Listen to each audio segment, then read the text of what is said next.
Hello everyone, this is EduTechTube with another quick tutorial. Today I'm going to show you how to change site permissions for any website in Google Chrome browser.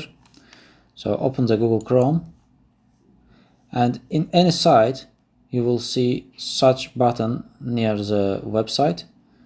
Click on it and go to Site Settings. Okay, this is a list of permissions that you can change for this particular website. There is 3 options for all permissions. You can either allow or block or make it ask. So it will ask you every time if you want to block or allow this permission. Okay, you can just change any permission here and it will automatically save regarding this website. This is a pretty straightforward, simple process. As always, thank you guys for watching the video. Please subscribe to my channel if you wish to see more of such content. I'm looking forward to catch you in my next videos.